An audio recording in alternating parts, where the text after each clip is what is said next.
Hello and welcome back to these Advent Reflections. We are on day 17. Yesterday we talked about Solomon's son Rehoboam. Today we're talking about Jeroboam, Solomon's minister who led the 10 northern tribes in rebellion against Rehoboam and Judah. Now God at first protected and gave his blessing to the rebel Jeroboam. Because, frankly, there was some righteousness in this rebellion. They were unjustly oppressed by taxation and by conscripted labor. And they didn't, when they approached Rehoboam to change that, they didn't get any redress, and rather Rehoboam promised to increase the burden on them. So God initially protected them. But then Jeroboam did something that was really disastrous.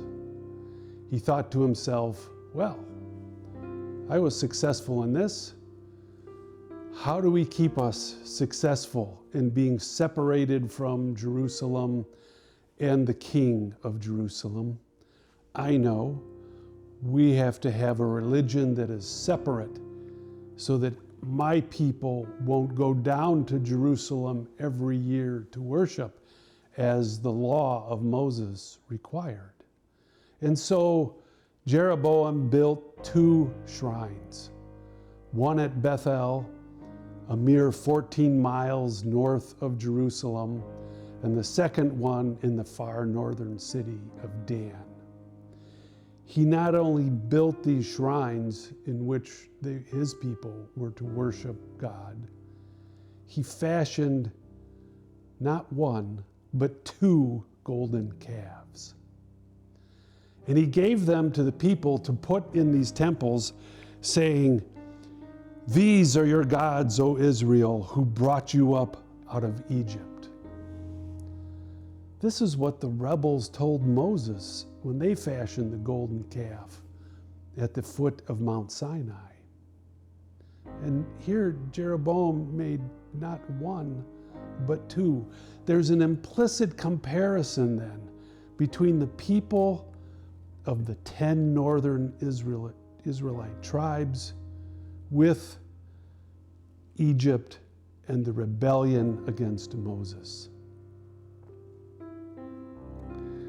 Well, God withdrew his protection from Jeroboam and northern Israel, and they began to be harassed by the surrounding nations.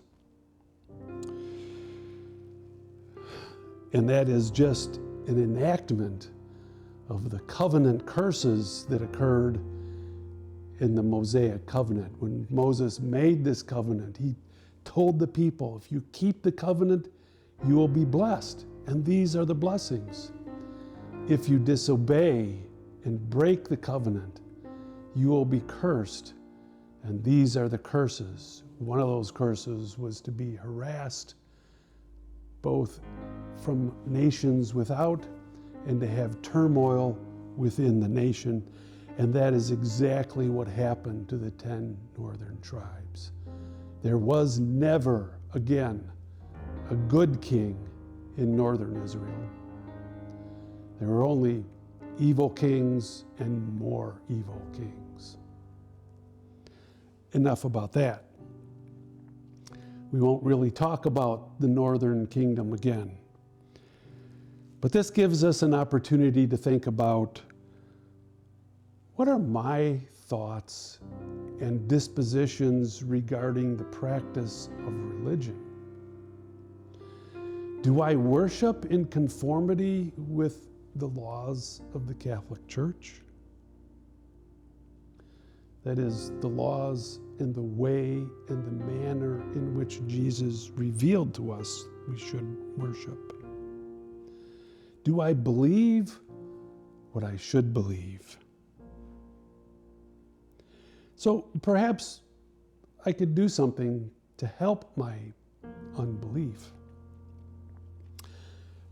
I could read more, read good Catholic books, Listen to a good Catholic podcast. Join a Bible study. There are many things offered at St. Joe's that can help us on this journey. Pray about this. Ask God what He wants me to do to get closer to Him, to worship Him the way He wants. And then make a plan in this coming new year, it'll happen soon, to do just what God is leading you to do. We'll see you tomorrow.